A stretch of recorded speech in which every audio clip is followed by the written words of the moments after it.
मैं क्या आपका बहुत धन्यवाद, मेरा टॉपिक पूरा हो जाएगा, मेरा टॉपिक पूरा हो जाएगा। दाता दयाल के धाम में बैठे हुए प्यारे बहनों, भाइयों, माताओं और वीरों, सुबह मैंने एक बात कही थी कि मेरे सतगुरु बाबा फकीर ने मुझे आदेश दिया कि बच्चा तुम्हें कोई किताब नहीं पढ़ना, मन की किताब पढ़ना। मैं आपकी झोली में एक नई चीज आज डालने जा रहा हूँ कि मैंने उस मन की किताब को पढ़ा तो मैंने क्या पाया। मैंने अपने मन की किताब को पढ़ा तो क्या पाया, वो मैं आपको बताने जा रहा हूँ, जो आपको किसी भी किताब में या किसी सत्संग में नहीं मिलेगा। बात को बहुत गौर से सुनते जाना। मैं अपने जीवन का चिट्ठा आपको बताने लगा हूँ, मैं किसी का रेफरेंस नहीं दूंगा। मैं अपनी माँ के गर्भ में एक छोटे से जीव के रूप में था। माँ के गर्भ में एक छोटे से बैक्टीरिया के रूप में था। वहां मेरा पालन पोषण हुआ 9 महीने। मुझे खाने को भी मिला, मुझे पीने को भी मिला, मुझे जो चीज चाहिए थी सांस भी मुझे मिला, जबकि मैं उल्टा एक पानी की थैली में लटका हुआ था और मेरा जीवन नाभि से एक नाली के रास्ते माँ के साथ जुड़ा हुआ था। मेरी माँ जो खाती थी उसका हिस्सा मुझे मिलता था, मेरी माँ जो पीती थी उसका हिस्सा भी मुझे मिल रहा था अंदर में, जो माँ देखती थी उसका भी असर मुझे हो रहा था, जो माँ सुनती थी उसका असर भी मुझे हो रहा था, और जिस वातावरण में मेरी माता रहती थी उसका भी असर मेरे शरीर पर होता रहा। सबके साथ होता है, लेकिन आप सोचते नहीं, मैं सोचता हूँ। वहां मैं तो कुछ नहीं कर रहा था, मुझे तो मेरा पता ही नहीं था मैं हूँ कौन, कुछ भी पता नहीं था कि मैं कौन हूँ, क्या होगा, मेरा क्या है क्या नहीं है। 9 महीने पूरे हो गए, 10वां महीना शुरू हो गया। मालिक के हुक्म से मैं माँ के घर से बाहर आ गया। जैसे ही बाहर आया, डॉक्टर ने जहाँ उस वक्त तो दवाइयाँ होती थी, मुझे एकदम सीधा कर दिया, ऐसे झटका देकर सीधा कर दिया और मैं रोया। तुम भी रोए होंगे, मुझे भी पता है कि मैं रोया जरूर होऊंगा। क्यों रोया इसका कारण मैं बताऊंगा। वो नाड़ कट गई, उसके बाद वो नाड़ जिसके साथ खाना मुझे मिलता था वो कट गई, तो क्या हुआ, माँ के स्तनों में दूध आ गया और मेरे को दूध पीने को मिलना शुरू हो गया। मैं ठीक कह रहा हूँ, सर्टिफिकेट कह रहा हूँ, कोई सुनी सुनाई बात नहीं कर रहा हूँ। अब मैं रोया क्यों, तुम भी रोए होगे, बेटी भी रोती है, बच्चा भी रोता है, और रोता क्यों है, उसको कोई दर्द नहीं होता। मैंने डॉक्टरों को पूछा, जो बच्चे पैदा करते हैं, डॉक्टर साहब कितने बच्चे, कहता पता नहीं सर, कमल जी बड़े बच्चे पैदा कर दिए, बच्चा रोता है, हम सीधा करते वो रोता है। मैं कहा उसको तकलीफ तो कोई नहीं, तो कोई कारण बताओ। कहते हमें कारण का पता नहीं, अगर वो नहीं रोए तो हम बड़ा थक पाते हैं कि वो रोए, लेकिन वो रोता नहीं तो हम डिक्लेयर करते हैं कि वो मर गया है, वो मरा गया। वो रोता क्यों है, बात को गौर से सुनना। मैं यहाँ था, मेरी हस्ती 9 महीने यहाँ थी, जैसे झटका दिया मेरी वो हस्ती यहाँ आ गई तीसरे तल पर।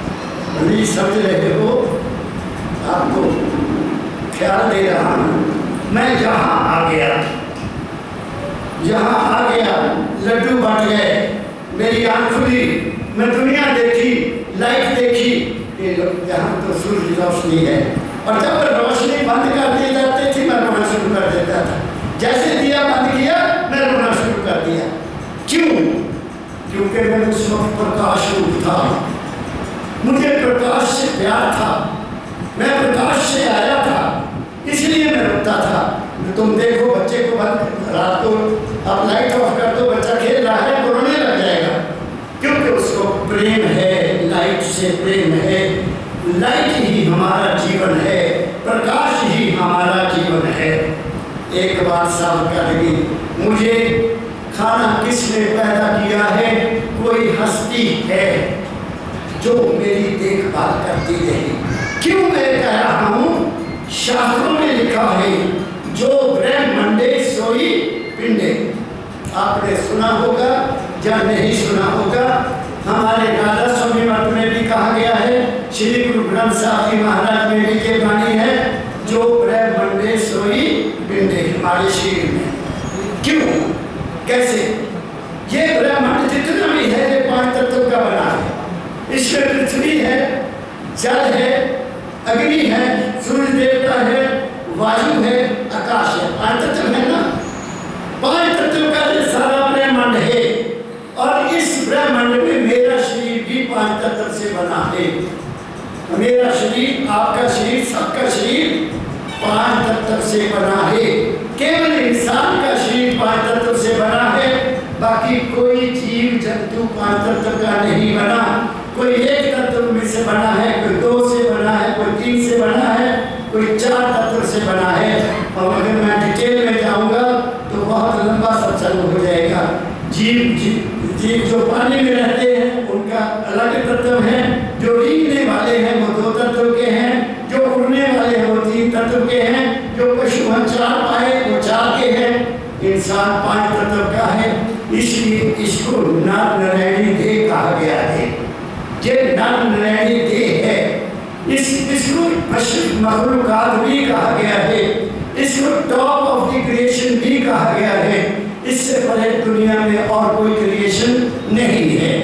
हम वो हैं जिसमें माल के कुल की एक अंश है, जिसके तरफ मैं आपको ले जाना चाहता हूँ। अब इस सारे ब्रह्मांड को कोई चलाने वाली हस्ती है। परमदयाल जी महाराज फरमाया करते थे कि जितनी धरती है इससे 3 गुना पानी है इस ब्रह्मांड में। जितना पानी है इससे 3 गुना अग्नि है। जितनी अग्नि है उससे 3 गुना वायु है। जितनी वायु है उससे 3 गुना आकाश है।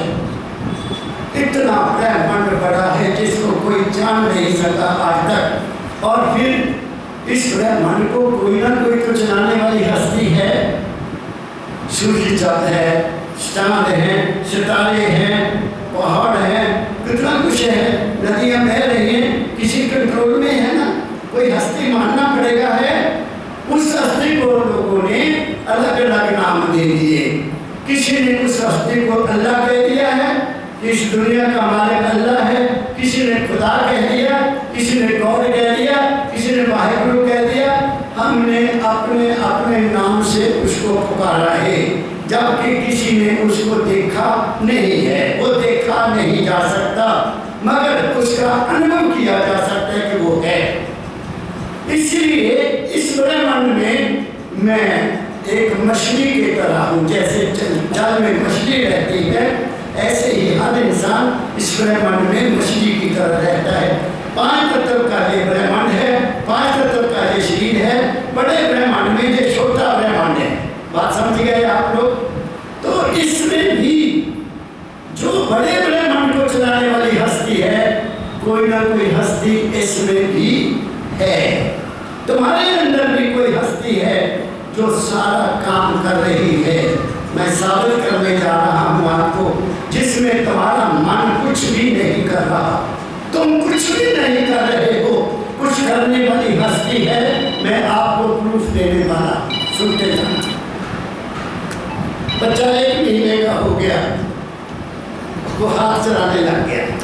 हाथ चलाता है ना, 2-3 महीने का हो गया, पाँव भी चलाता है। माँ बहुत खुश होती है देखकर, है मेरा बच्चा खेल रहा है और काम करेगी, वो कोई चिंता की बात नहीं है। वो खेलता है। क्यों खेलता है? क्योंकि वो इस हस्ती को अपने शरीर में लाना चाहता है। अगर वो हस्ती शरीर में नहीं आएगी तो बच्चा अधरंग हो जाएगा। उसका कोई भी शरीर का अंग नहीं चल सकेगा। और ऐसे बच्चे हैं जिसकी हस्ती अंदर नहीं आती नीचे, वो अधरंग हो जाता है। उसको कहते हैं इसको नकबा मार गया, ये हो गया। उसका कारण होता है कि कि वहाँ वो हस्ती गई नहीं। फिर बच्चा बैठने लग जाता है, फिर वो बच्चा खड़ा होने लगता है, फिर वो लुढ़ता है, फिर दौड़ता है। वो शक्तिशाली हमारे शरीर में आ गई, वहाँ से चली उसकी धार, उस हस्ती की धार वहाँ से चली और हमारे शरीर में आ गई। और हम चलते हैं, हम उसी हस्ती से बोलते हैं, हम उसी हस्ती से सुनते हैं और हम उसी हस्ती से देखते हैं। इसके अलावा अगर कोई आदमी बेहोश हो जाए, उसको आप आवाज़ें दो वो नहीं बोल सकेगा, आप उसको टच करो वो नहीं हिलेगा, आप उसको कहो आंखें खोलो वो नहीं खोलेगा, क्योंकि वो हस्ती शरीर में नहीं है। क्या कहा मैंने? बात को समझते जाइए। अब बच्चा बड़ा हो गया, उसको माँ ने कहा ये तेरा पापा है, तो मन ने पापा कहना बंद शुरू कर दिया। माँ मुँह से निकला क्योंकि माँ का दूध पिया। फिर रिश्तेदारों को पता लग गया। जैसे जैसे बड़ा होता गया मन भी बनता गया। जिसको तुमने देखा नहीं, जिसको तुमने सुना नहीं, वो तुम्हारे मन में नहीं है। क्या कह रहा हूँ? कोई आदमी बताए कि जो उसके मन में है उसने देखा नहीं है। जो देखा है वही केवल मन में होगा, जो सुना है वही केवल मन में होगा। तो मन क्या है? जो खाता है उसका टेस्ट ले लेता है, बहुत स्वाद लगता है। जो देख लेता है उससे मोहित हो जाता है। जो सुनता है अच्छी वाणी उसके दिल में उतर जाती है। तो मन देखने, सुनने, पढ़ने, टच करने से बनता है। ये थोड़े से संस्कार लेके आता है पिछले जीवन से। जैसे मैंने सुबह कहा था कि जो ख्याल हम करते रहते हैं वो ब्रह्मांड में रहते हैं। अगर उनको भोगने से पहले मर जाए कोई आदमी तो उसको दोबारा जन्म लेना पड़ता है। ये भी मैंने सुबह कहा। अब चलते हैं आगे। बड़ा हो गया मैं, भोजन खाने लग गया मैं, पानी भी पीने लग गया मैं, बातें भी करने लग गया मैं, सब कुछ किया, पढ़ा लिखा और प्रोफेसर बना, प्रिंसिपल बना, रिटायर्ड हुआ। कोई बता दे कि खाना खाने के बाद वो खुद पचाता है उसको। खाना खाने के बाद कोई आदमी कहे कि मैं खाना पचा रहा हूँ, मुझे टच मत करो। मैं पानी पिया है, मैं पानी को पचा रहा हूँ। मैंने दूध पिया है, दूध का मैं पानी बना के बाहर पेशाब करूँगा। दूध पियो, पानी बन के निकलता है। कोई पदार्थ खाओ, उसको अंदर हजम करने वाली कोई हस्ती है। कोई बता दे मुझे कि मैं पचाता हूँ, मैं दूध को अंदर ही साफ करता हूँ, मैं लस्सी पी के उसका पानी बनाता हूँ। तुम्हारा खाने पर अधिकार है, तुम्हारा देखने पर अधिकार है, तुम्हारा सुनने पर अधिकार है। तुम बोल भी सकते हो तब तक जब वो हस्ती तुम्हारे अंदर है, उसके अलावा आप बोल नहीं सकते। तो तुम्हारे शरीर पर क्या कंट्रोल है? सोचिए आप, क्या मेरा मन कुछ कर रहा है? मैंने चाय पी, मन ने चाह चाय पी ली, लेकिन पचाई क्या मेरे मन ने है? मैंने खाना खाया, सुबह भी दोपहर को भी खाया, क्या मैंने पचाया? मैंने दूध पिया, क्या मैंने उसका पानी बनाया? मैं अपनी बात बता रहा हूँ कि मेरा मन कुछ भी नहीं कर रहा है। इसलिए मैं पहुँच गया कि मन है ही नहीं। मन से आगे चला गया। बाबा फकीर की कृपा से मुझे पता लग गया कि मैं कौन हूँ। क्या कहा मैंने? मुझे पता लग गया कि मैं मन नहीं हूँ। मुझे ये भी पता लग गया कि मैं शरीर भी नहीं हूँ, क्योंकि शरीर पर मेरा कंट्रोल ही कोई नहीं है। पेशाब पर मेरा कंट्रोल नहीं है, टट्टी पर मेरा कुछ कंट्रोल नहीं है। कोई बताए कि मेरे कंट्रोल में है, मैं टट्टी बंद कर सकता हूँ, मैं नहीं करनी। मेरे भाई बैठे हैं, आप विचार करो मेरी बात के ऊपर कि क्या मैं ठीक बोल रहा हूँ कि गलत बोल रहा हूँ। ये बाबा फकीर का बताया हुआ नुस्खा मुझे मिल गया कि बच्चा अपने मन की किताब पढ़ना। मैंने मन की किताब शरीर से शुरू की, माँ के गर्भ से शुरू की, और आज तक भी मैं उसी को पढ़ता हूँ। मेरे दिमाग में कोई ख्याल नहीं रहता। जब मैं बैठ जाता हूँ मुझे पता है कि तू है ही नहीं मन, मेरे मन, तू कहाँ है? Where are you? मैं शरीर नहीं हूँ, क्योंकि शरीर पर मेरा कंट्रोल नहीं है, इसको बनाने में मेरा कंट्रोल नहीं है। मैं एक और बहुत ऊंची बात करने लगा, बहुत ऊंची बात सोचना। जब मैंने ये बात मानवता मंदिर में कही, मुझे एक बहुत सियाने आदमी का टेलीफोन आया। कहते बाबा जी आपने जो आज बात कही किसी ने नहीं कही। मैं वो क्या कहने लगा, आप बर्तन बनाने वाले को जानते, कुम्हार कहते हैं, तो पहले मिट्टी के बर्तन बनाता था, आज स्टील के बर्तन बन गए, चांदी के बर्तन बन गए, सोने के बर्तन बने। जो भी बर्तन बनता है उसको बनाने वाला पहले ये सोचता है कि इसमें मैंने क्या डालना है। बगैर मतलब से कोई भी बर्तन नहीं बनता, और जो चीज़ उसमें डालनी है उसके अनुसार वो बर्तन बनाया जाता है। जग बनता है पानी भरकर रखने के लिए, गिलास बनता है पानी पीने के लिए, दूध उबालने के लिए कच्चा बर्तन बनाया जाता है जिसको दूधना कहते हैं, उसमें दूध डालती है। वो ज़माना चला गया, कच्चा ज़माना चला गया, अब तो स्टील आ गया, स्टील में सब कुछ हो। तो स्टील के बर्तन भी बगैर पर्पस के कोई नहीं बनता। जो भी बनता है वो किसी खास पर्पस के लिए बनता है। मैं क्या कहना चाहता हूँ, हमारे सबके शरीर उस मालिक ने खास पर्पस के लिए बनाए हैं।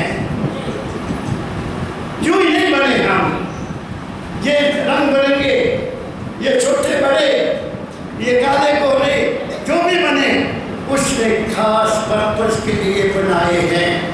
और पर्पस क्या है कि उसने जो जन्म लिया किसी के देने के लिए किया या किसी से लेने के लिए किया। वो इस संसार में तब तक रहेगा जब तक उसका हिसाब पूरा नहीं हो जाएगा। ये मेरा अपना विचार है, हो सकता है मैं गलत हूँ। संत खास पर्पस के लिए आते हैं, गुरु साहबान खास पर्पस के लिए आए हैं, आम आदमी खास पर्पस के लिए आया है। इसलिए हमारे जपजी साहब को मैंने पढ़ा, वहाँ श्री गुरु नानक साहब ने लिख दिया, असंख्य चोर हराम खोर, असंख्य गड़बड़ हत्या कमा, असंख्य पापी पाप कर जा। जो पाप करने के लिए आए हैं वो पाप ही करेंगे, जो झूठ बोलने के लिए वो झूठ ही बोलेंगे, जो चोरी करने के लिए वो चोरी करेंगे, और जो नेकी करने के लिए वो नेकी करेंगे, चाहे उनका सिर भी क्यों न कत्ल हो जाए। क्या कहा मैंने? तो हम खास पर्पस के लिए आए हैं, लेकिन वो पर्पस जो भी है उसको साध संगत में बदल दिया जाता है।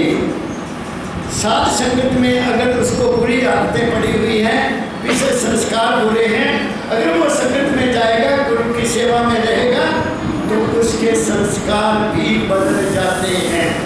क्या कहा मैंने? वो ब्रह्म बन जाता है, क्योंकि वो प्रकाश में जाता है, वो मन को छोड़ जाता है, तो वो ब्राह्मण बन जाता है।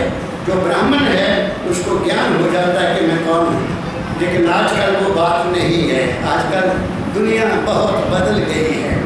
तो मैंने साबित किया कि हमारा शरीर के ऊपर कोई कंट्रोल नहीं है, कोई हस्ती है जिसको हमने ढूंढना है।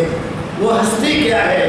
दाता दयाल के एक शब्द निकालो, दाता दयाल जी महाराज के एक शब्द निकालो, जिसकी तुमको खोज है प्रकट वो तुम्हारे मन में है।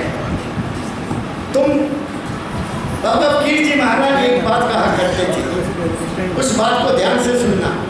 बाबा फकीर जी कहते थे हमारी माताएं, अब तो जमाना नहीं है, कुकर आ गए, मेरी माता भी कच्चे बर्तन में दाल बनाती थी, कच्चे बर्तन। और क्या करते थे, लकड़ी नहीं होती थी, गोबर होता था, पशुओं का गोबर, उसकी उपले बनाते थे गोबर के, और एक मिट्टी का ऐसा चौड़ा बर्तन बना लेना, वो कच्चा होता था, उसमें वो उपले लगा देने, वो जो गोबर के बने होते थे सूखे, उसमें आग लगा देनी, वो चलना शुरू कर देते थे। उसमें बर्तन रख देना, उसमें पानी डाल देना, दाल ली, कौन सी दाल डालनी है उसको धोया, दाल डाल दी, उसमें मिर्च डाल दी, नमक डाल दिया, हल्दी डाल दी, बात खत्म हो गई। और उसके ऊपर एक बर्तन, एक ढक्कन होता था जो गली वाला होता था, ढक्कन मिट्टी का गली वाला होता था, ताकि भाप निकलती रहे, उबले ना और बाकी काम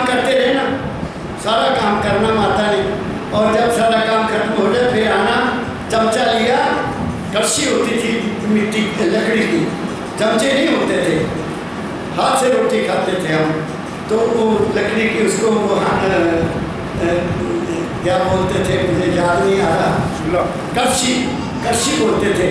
उस उन्होंने कड़छी डालनी, 2 दाने निकालने, उसको ऐसे देखना और साथ में मुंह में डाल लेना, क्या दाल बन गई और मिर्च नमक भी ठीक है, चलो बच्चों खाओ, घी डाल देना, चलो मजे आ गए।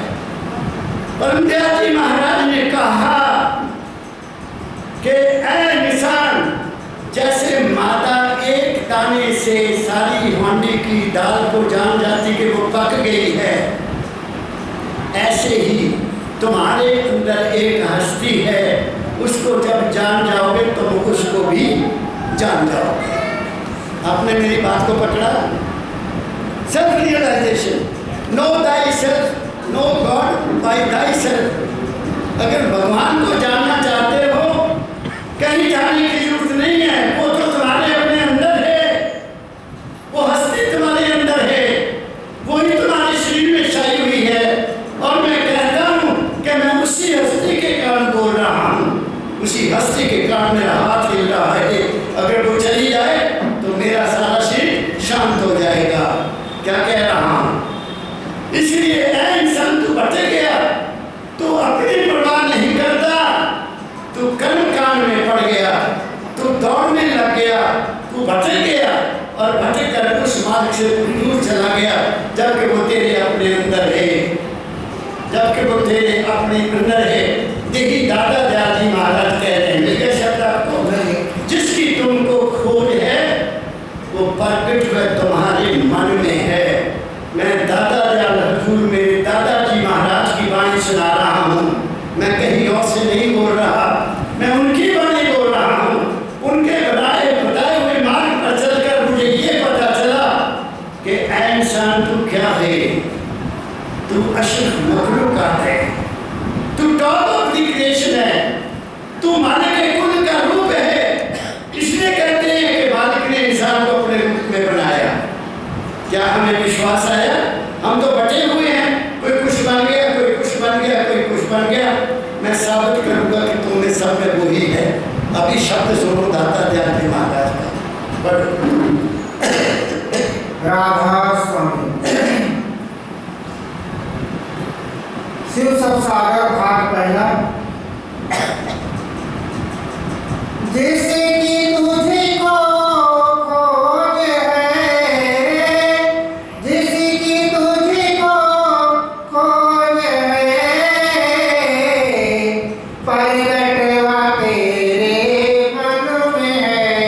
तेरे अंदर है, कैसे वो बताऊंगा आज। जैसे कि तुझको खोज है, प्रगटवा तेरे मन में है। भरम भूला भटका क्यों, भरम भूला भटका क्यों, दिन रात घर और वन में है। कहते तू क्यों भटका है, बाहर दौड़ता है, वनों में जंगलों में दौड़ता है, वहाँ तो वो है नहीं, वो तेरे अपने अंदर में है। अब अपने अंदर में भी मैं भेद बता रहा हूँ आपको। परमदयाल जी महाराज ने हमें बताना कि दाता दयाल जी महाराज मुझे लिखते थे, फकीरा गुरु तो तेरे पास, तेरे तन में, तेरे मन में, तेरे श्वासोश्वास। ये मेरे दाता मुझे हमें बताया। कहते मुझे समझ नहीं लगती थी कि दादाजी क्या कह रहे हैं, तो मैंने समझा, मैं बैठता हूँ, सिमरन करता हूँ, दाता दयाल जी के रूप जहाँ आ जाते हैं तो मैं बड़ा खुश हो जाता हूँ। दाता तो मेरे अंदर है। मेरे सतगुरु ये कहते कि मैं समझता था कि वो तो मेरे अंदर है और मैं खुश होता था, लेकिन दाता दयाल मुझे फिर समझाते थे, काहे बुलाना है फकीरवा, ऐसे कहते थे मुझे बढ़ाना, जो पौरा हुआ है ऐसे बढ़ता है। तेरे तन में माल खजाना, तेरे तन में सारा माल खजाना है। मुझे ये भी नहीं पता लगता। मुझे पता कब लगा, जब लोगों ने मुझे बताया, सत्संगियों ने मुझे बताया कि बाबा फकीर जी आप आए, आपने हमें नदी में मेरी बीमारी दूर कर दी, आपकी कृपा से मेरे लड़के को नौकरी मिल गई, आपने ये कर दिया, आपने वो कर दिया। ऐसे चिट्ठियाँ मैं बात बैठता था महाराज जी के, तो चिट्ठियाँ इतनी आती थी जो महाराज जी पढ़कर सुनाते थे और फिर उनका जवाब देते थे। तो महाराज जी ने कहा कि ये कहते मैं गया, मैं तो गया नहीं, मैं तो यहाँ बैठा हूँ। तो उनके अंदर कौन गया? उनका अपना विश्वास, उनकी अपनी श्रद्धा, उनका अपना प्रेम मुझे देखने का उन्होंने अपने आप में प्रकट कर दिया। तो ये कहा कि मैं तो गया नहीं, कहते मुझे भी पता लग गया कि दाता ध्यान भी नहीं आते थे, वो भी मेरे मन का ही बनाया हुआ था। क्या कहा मैंने? ब्रह्मदयाल जी ने कहा कि जिस रूप को मैं प्यार करता था, दाता महाराज के स्टैचू हमें मानवता मंदिर में भी रखा हुआ है। कहते मैं दाता दयाल के स्टैचू को जब भी मार देता था सुबह उठकर, दाता दयाल से शीश इतना, कहते मैं उनके शीश से जुड़ा हुआ था, मेरा वो भ्रम दूर हो गया और मैं मन से आगे जाने के लिए मजबूर हो गया। क्या कहा मैं? ये मन है, मन को जहाँ मर्जी लगा लो, ये इसमें बड़ी भारी ताकत है, लेकिन वो ताकत ज़ाया हो जाती है जब हमारा खुराक ठीक नहीं है, जब हमारा डिसिप्लिन ठीक नहीं है, जब हमारा करेक्टर ठीक नहीं है, जब हमारा खाना पीना ठीक नहीं है, तो मन तुम्हारा चंचल रहेगा। ये जीवन, ये रास्ता तलवार की धार पर चलने वाला है, तलवार की धार पर चलना पड़ेगा। तुम्हें कुर्बानी करने के लिए वचन करना पड़ेगा, कुछ छोड़ना पड़ेगा कुछ पाने के लिए। ये नहीं कि दुनिया में ये भी मिल जाए, ये भी, कुछ भी मांगने की जरूरत नहीं। मैं आपको बताता हूँ बच्चों, मैं ये लकड़ी है ना नीचे, लकड़ी पर बैठ कर आपको कह रहा हूँ, मैंने ज़िंदगी में जब से मुझे ये ज्ञान हुआ मैंने कुछ भी नहीं किया, मैं कुछ नहीं करता हूँ, करने वाला वही है। और मैं आपको बताता हूँ, मैंने नौकरी के लिए भी खुद अप्लाई नहीं किया, नौकरी के लिए भी मैंने अप्लाई नहीं किया। किसी ने और आके, मेरे दोस्त ने कहा अखबार में प्रोफेसर की नौकरी, हालांकि मैं नौकरी पर था, किसी और नौकरी पर था, कमल जी आप अप्लाई करो। मैं क्या यार, किसी ने लिखना आजकल पॉलिटिक्स बहुत ज़्यादा है, कहते नहीं आपने सिलेक्ट हो जाना है। वो खुद ही फार्म, मैं पटियाला में था, खुद ही फार्म ले आया, हमने भरा, मैंने दस्तखत किए, वो खुद ही जमा करवाए, इंटरव्यू आई, मैं सिलेक्ट हो गया। और मुझे अपॉइंटमेंट लेटर किस दिन मिला? 18 नवंबर 1965, महाराज जी के जन्मदिन के बाद मुझे वहाँ रजिस्टर्ड लेटर मिला। मैं कहा वाह मेरे सदगुरु, आपने जन्मदिन पर मुझे ये तोहफा दिया है, मैं दिल लगा कर काम करूँगा। 30 साल मैंने नौकरी की है। बात समझ गए मेरी? मैंने कुछ नहीं किया बच्चों, अब भी मैं कुछ नहीं करता, करने वाला कोई और है, मैं कर रहा हूँ। इसलिए मेरा भटकना खत्म हो गया, मेरा भटकना बिल्कुल खत्म हो गया। मुझे पता लग गया कि ये बाहर का खेल सारा मन का है, काल और माया का है।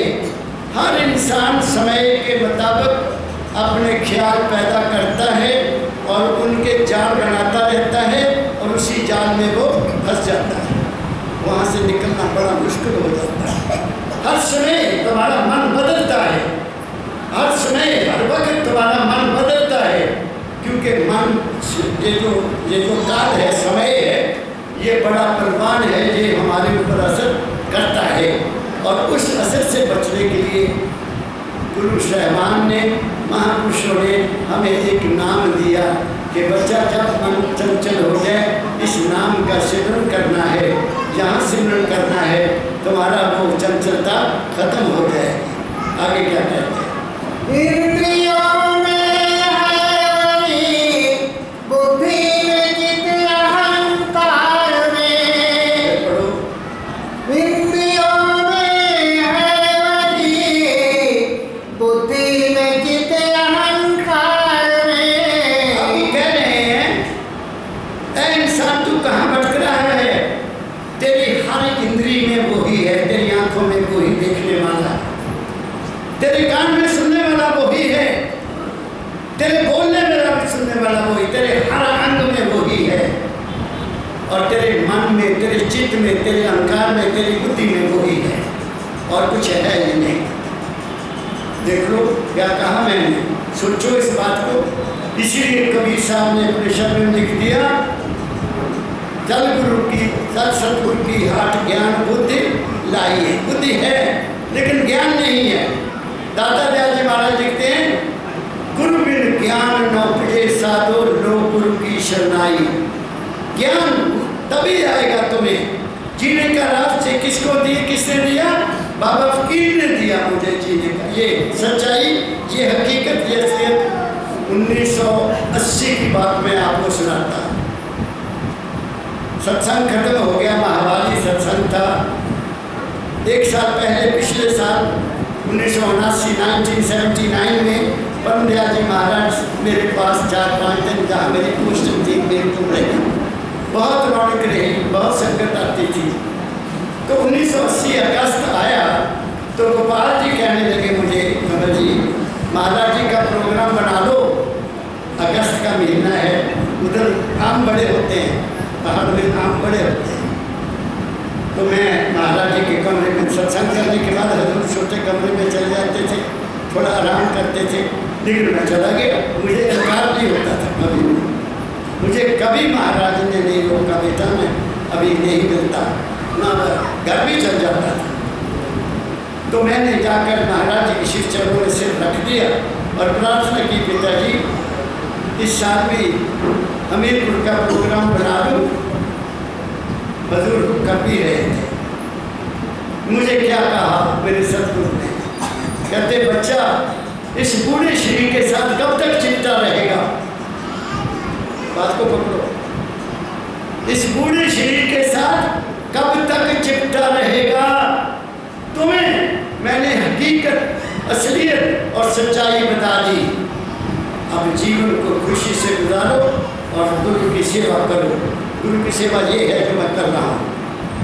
वो मुझे कह दिया, मुझे अपने शरीर से अलग कर दिया और हकीकत बता दी कि मैं शरीर नहीं हूँ, मैं कुछ और हूँ और वो तेरे अंदर है। मैंने सुबह बोला था कि दादा ने लिखा मुझे 1959 में लिख कर दिया हुआ है, वो याद आ गया मुझे। क्यों? दादा ने तो पहले लिखा है, दादा ने तो पहले लिखा हुआ है। दिल में रहे एक आस और विश्वास तेरे अंदर है, हर वक्त जाते फकीर तू की बढ़िया बेटा, कुछ भी नहीं, जो कुछ है उसी की मौज है। तो दादा दयाल कहते हैं कि वो तुम्हारे शरीर के अंग अंग में वो ही है। और मैंने बताया कि बच्चा जब हरकत करता है, हाथ पांव मारता है, तो उसी ताकत को सारे शरीर में ले जाता है। दादा दयाल प्रूफ दे रहे हैं कि तुम्हारी इंद्रियों में, तुम्हारे मन में, तुम्हारी बुद्धि में वही तो विराजमान है।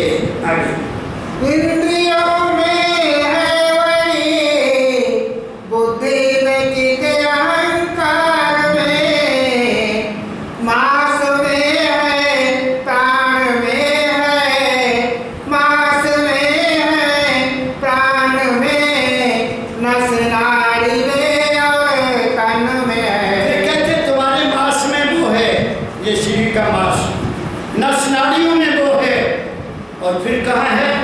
सांस में भी वो ही है जो सांस ले रहा है। दाता दयाल जी जब यही तो लिखा, फकीरा गुरु तो तेरे पास, तेरे तन में, तेरे मन में, तेरे श्वासों श्वास। तुम्हारा सांस कहाँ से आता है? कोई ये बताए कि सांस मैं ले रहा हूँ, सांस लेने वाला भी कोई और है। तुम सो रहे हो, सांस चल रहा है, वो तो तुम्हारी सेवा कर रहा है। दिल धड़क रहा है, तुम क्या करते हो? तुम्हारी नब्ज चल रही, तुम चला रहे हो। सोचो मेरी बात को, ना तुम्हारी नब्ज पर कोई कंट्रोल है, ना तुम्हारे दिल की धड़कन पर कोई कंट्रोल है, ना तुम्हारे सोने पर कोई कंट्रोल है, ना तुम्हारे जागने पर कोई कंट्रोल है, ना तुम्हारा सांस पर कोई कंट्रोल है। कोई चीज तुम्हारे अंदर है और वो परम तत्व की अंश है, वो माल के कुल की अंश है। हम सब उसी के अंश हैं, हम में अंदर में कोई फर्क नहीं है। शरीर और मन से हम अलग अलग हैं, आत्मा के रूप में और सुर्त के रूप में हम सब एक हैं। आत्मा और सुरत एक है, सब में एक जैसी है। शरीर अलग अलग है, बर्तन अलग अलग हैं। किसी में पानी है, किसी में ठंडा पानी, किसी में गर्म पानी, किसी में कोई अच्छी चीज़ रखी हुई है, किसी में गंदगी भरी हुई है अपने अंदर, किसी ने अमृत पिया हुआ है, गुरु की वाणी के साथ जुड़ा हुआ है, उसका सब कुछ साफ हो जाता है। उसकी धड़कन भी नॉर्मल रहती है, उसकी नब्ज भी नॉर्मल रहती है। क्या कहा मैंने? आगे चलो।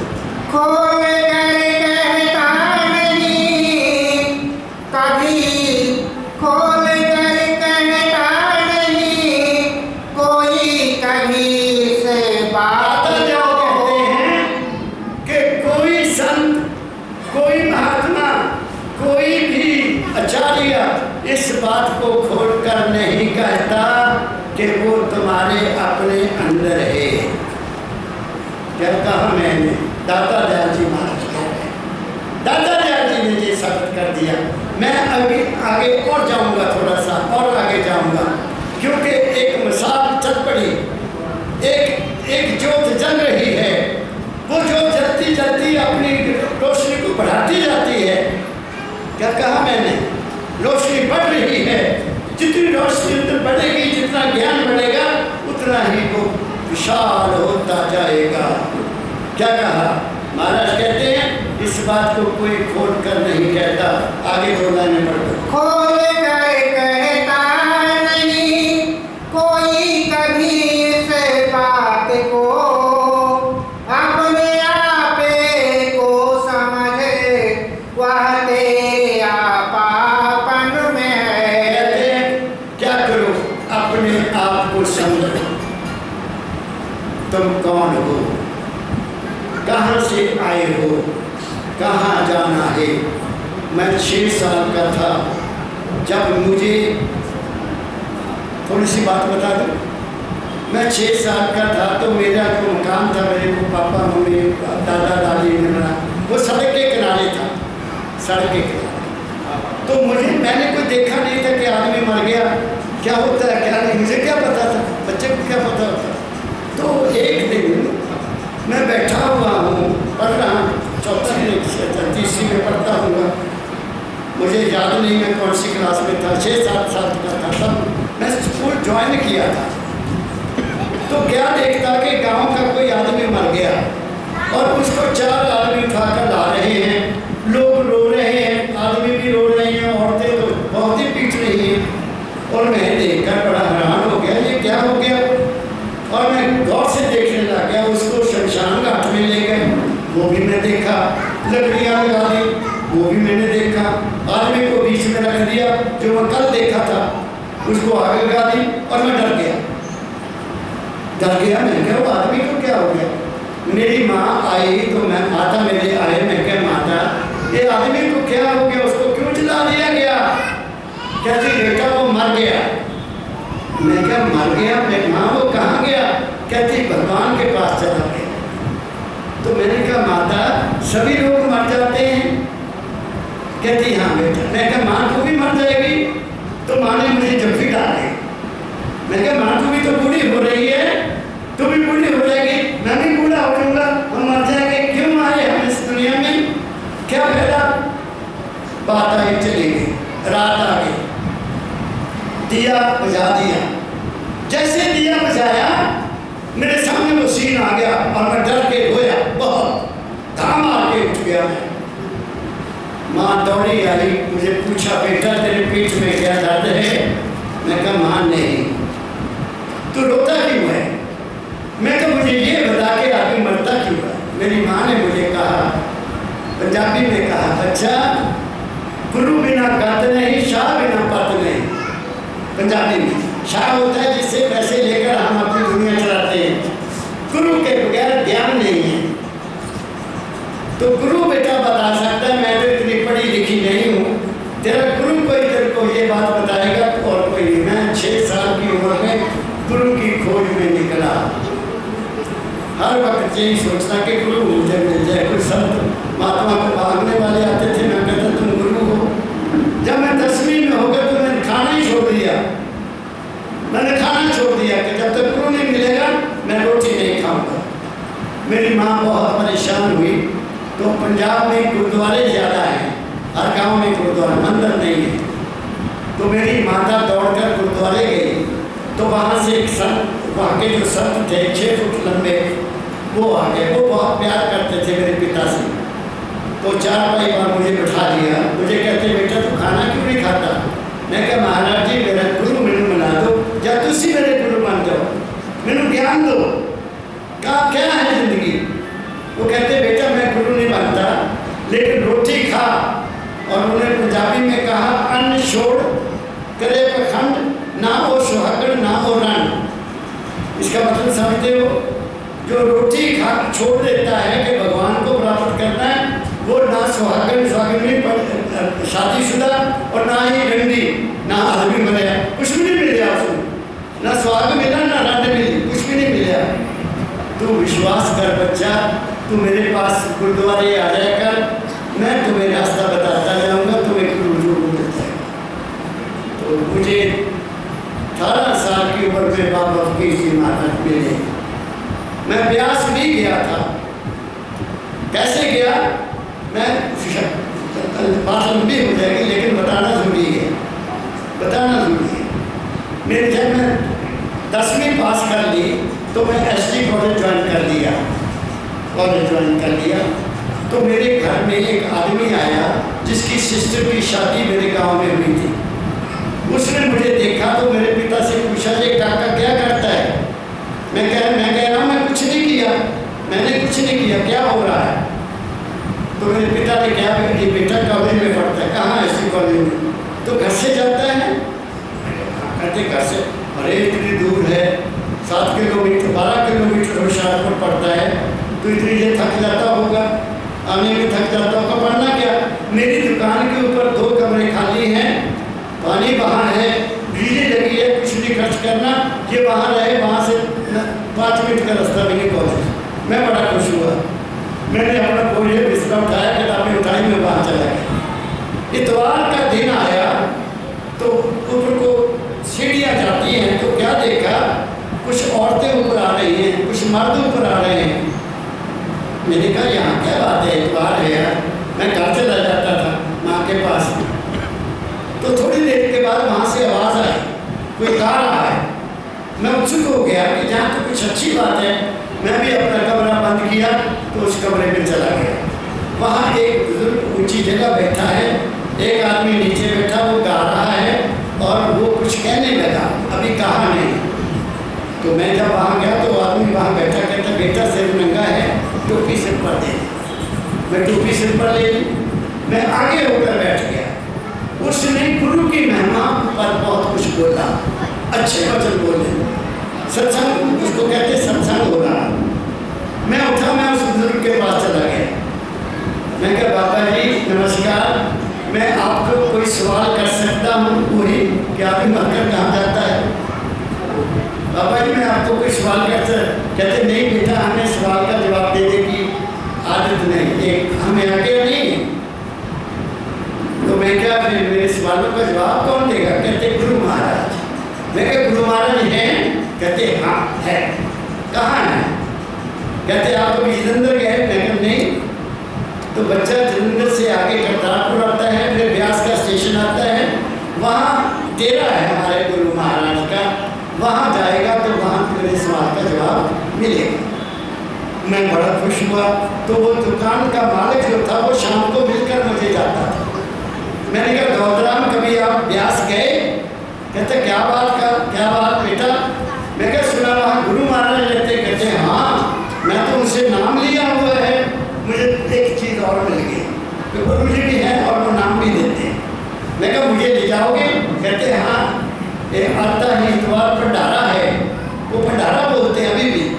तो तुम जाने सुबह तैयार हो गया, गाड़ी पकड़ी, वहाँ पहुँच गए, टेंट लगा हुआ था, एक आदमी शब्द पढ़ रहा, अभी महाराज जी नहीं आए। मैं सबसे आगे होकर रह गया। गौतराम को मैं भूल गया कि वो मेरे साथ है, क्योंकि मैं तो गुरु से मिलना था। हजूर बाबा चरण सिंह जी आप महाराज आए, सफ़ेद दाढ़ी, सफ़ेद वस्त्र, सफ़ेद पगड़ी। मैं देख कर गदगद हो गया। मैं कर दिल भर के बात करूँगा आज मैं इनके साथ। मौज लग गई। महाराज जी बैठे, सत्संग हुआ, उन्होंने भी गुरबाणी से गुरु का ही प्रशंसा की।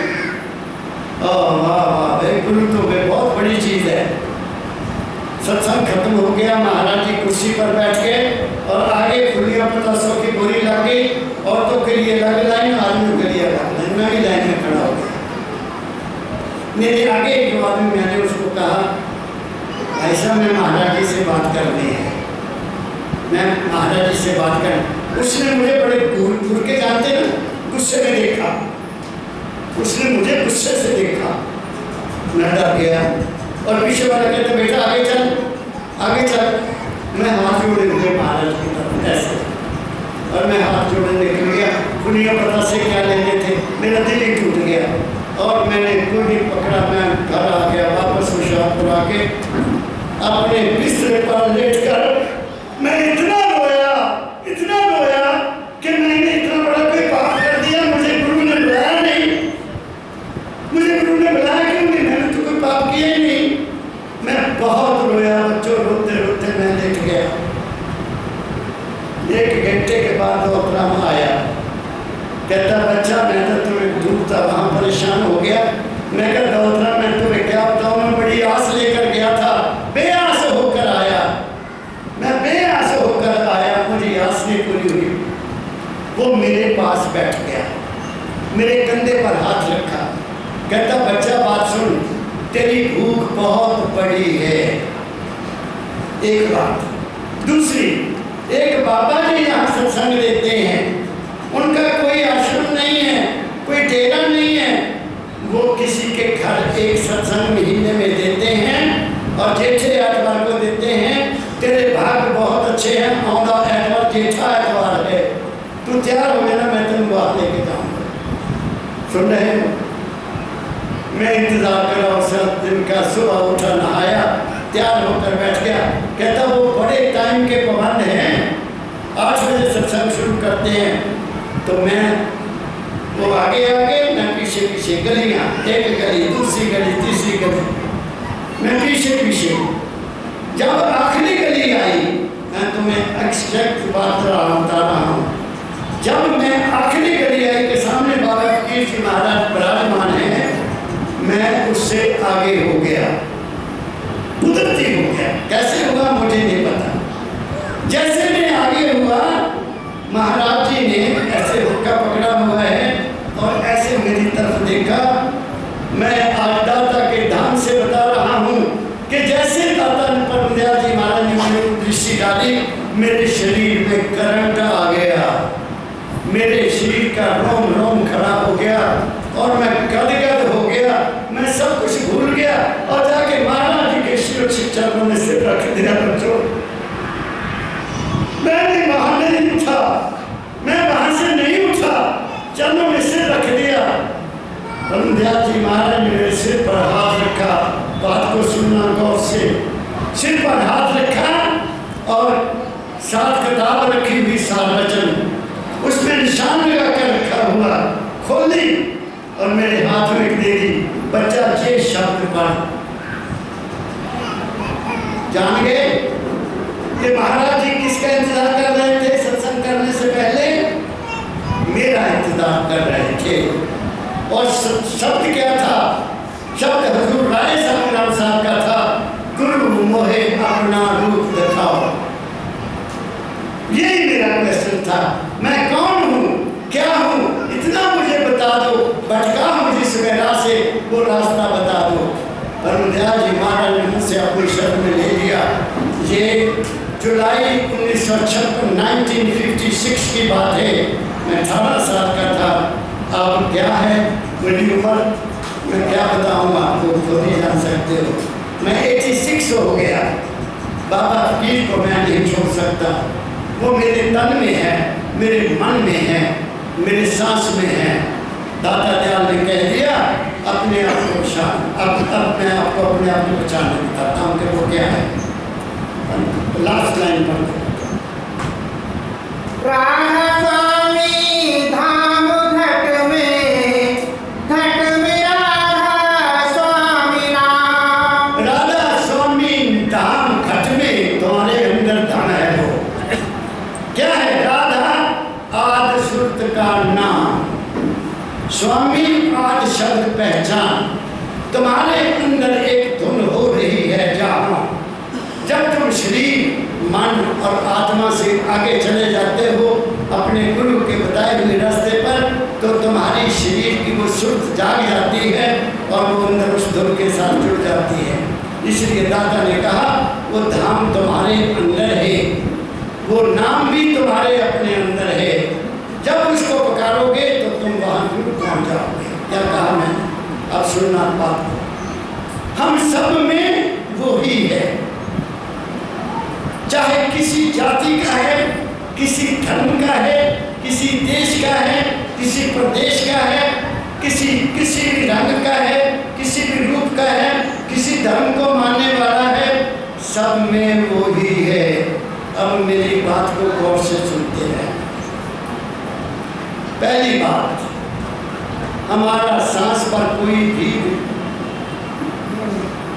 कंट्रोल नहीं है, हमारे शरीर पर भी कोई कंट्रोल नहीं है। अब हम सब चाहे अमेरिका में रहते हैं, चाहे इंग्लैंड में रहते हैं, चाहे कनाडा में रहते हैं, चाहे इंडिया में रहते हैं, पंजाब में रहते हैं, तेलंगाना में, सब जब नमक खाते हैं सबको नमकीन लगता है।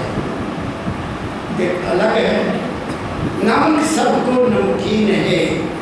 मिर्ची खाओगे वो सबको मिर्च लगेगी, चाहे वो किसी धर्म का हो, किसी जाति का हो। मैं ठीक बोल रहा हूँ? गुड़ खाओगे, गुड़ भी सबको मीठा लगेगा। क्या कह रहा हूँ? गुड़ भी मीठा लगेगा।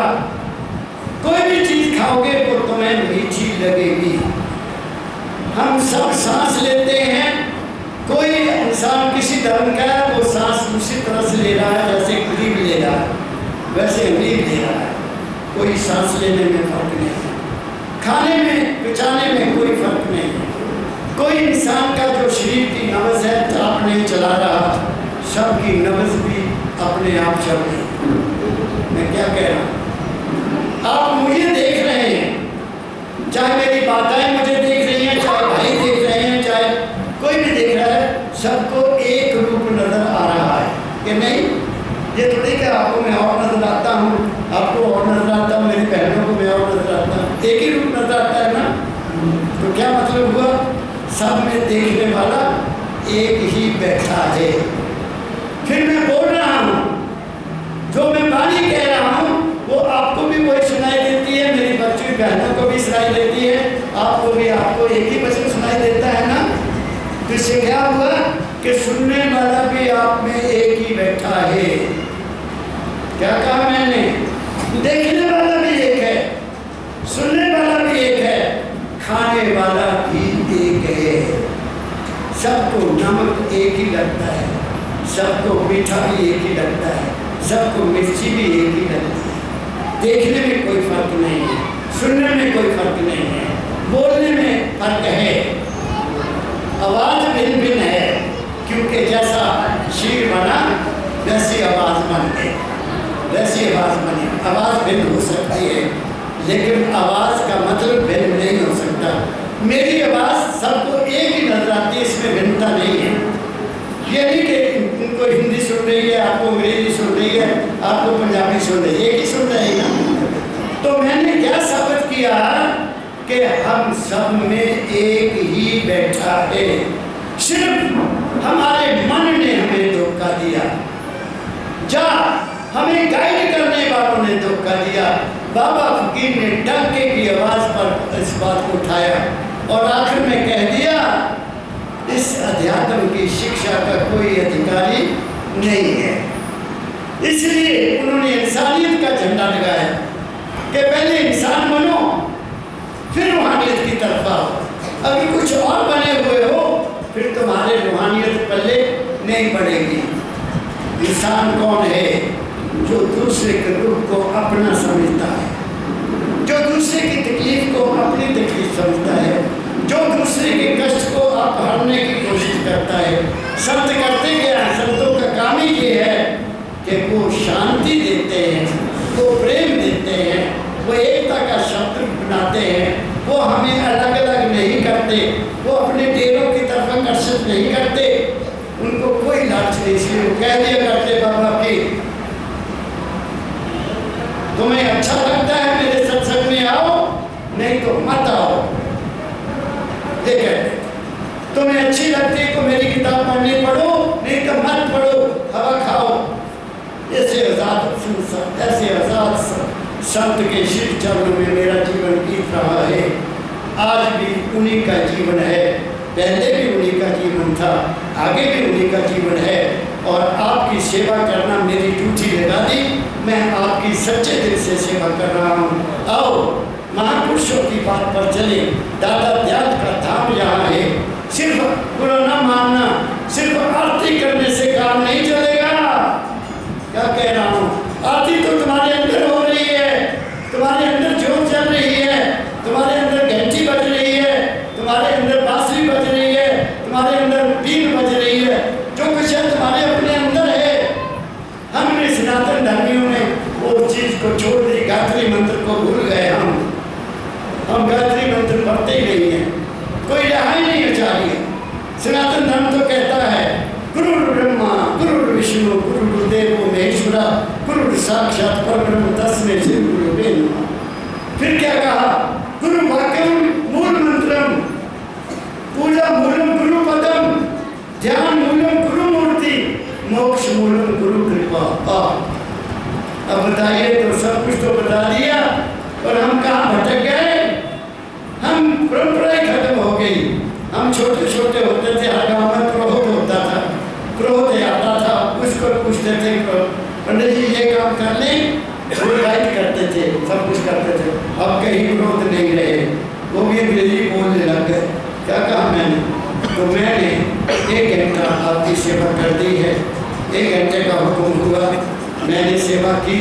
जो मैंने कहा मेरा अपना अनुभव है, हो सकता है मैं गलत हूँ, दावा नहीं करता। तुम भी आप देख लो, आप खुद स्टडी करो अपनी कि जो मैंने कहा वो ठीक है या नहीं ठीक है। अगर आप ठीक मानो तो तुम्हारा कल्याण होगा। मेरी हार्दिक शुभकामनाएं, आपके घरों में शांति हो, आपके शरीर तंदुरुस्त रहे, आपके मन को ठहराव मिले और आपको प्रेम का प्याला मिल जाए, यही मेरी शुभकामना। इन्हीं शब्दों के साथ मेरा बहुत बहुत प्यार भरा राधा स्वामी, राधा स्वामी, राधा स्वामी।